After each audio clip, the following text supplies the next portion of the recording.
جن لباس میں وہ حضرت خواجہ تھے، یعنی وہ مخنث اور ہجڑا صاحب تھے، ہے نا. خواجہ مطلب ہجڑا ہی تو ہوتا ہے.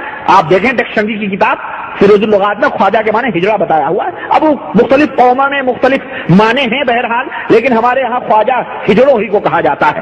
چنانچہ ہمارے یہاں جو ہیں اجمیر شریف میں جو خواجہ غریب نواز ہیں، اللہ کی قسم بتا رہا ہوں، مجھ سے تو باقاعدہ اس نے بیان دیا کہ وہ پورے ہجڑے اور ہندوستان، پاکستان، بنگلہ دیش سے ٹرینیں ان کے لیے فری ہوتی ہیں. اور یہ رجب کا مہینہ آ رہا ہے، یا جماعت الثانی ہے نا، یہ رجب 6 رجب کو ان کا عرس شروع ہوگا اور آج ہی سے بھیڑ شروع ہوگی. اور چاروں طرف سے وہ ڈھولے ڈپلیاں لے کے سارے ہجڑے وہاں جمع ہوتے ہیں. اور ان سے کہا جائے، تم کہا جائے تو کہتے ہیں کہ جی ہماری ہی قوم کے لوگ تھے، ہماری ہی قوم کے حضرت تھے، ہم ہی نہیں، اگر عرس میں حاضر ہوں گے تو ہماری برادری کے لوگ ہمیں نکال دیں گے.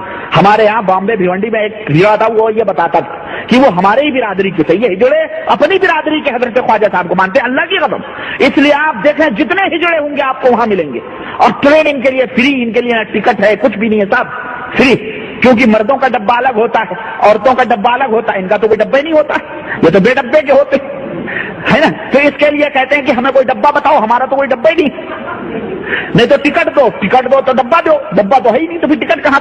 تو یہ سب معاف ہے ان کے لیے. تو باقاعدہ یہ ہجڑے جاتے ہیں اجمیر کے اندر اور پورا اجتماع ہوتا ہے. اور آج بھی اللہ کی قسم آج بھی جا کے دیکھو چاروں طرف سے ہجڑے ہندوستان سے، پاکستان سے، بنگلہ دیش سے اپنی اپنی ٹولیاں بنا کے جاتے ہیں اور یہ کہتے ہیں کہ خواجہ صاحب ہمارے ہی تھے، خواجہ تیری دیوانی، خواجہ پیا تیری دیوانی. خواجہ کو پیا کہتے ہیں اور یہ سب ان کی کیا ہے، پیا کا اس کا کیا ہوتا ہے،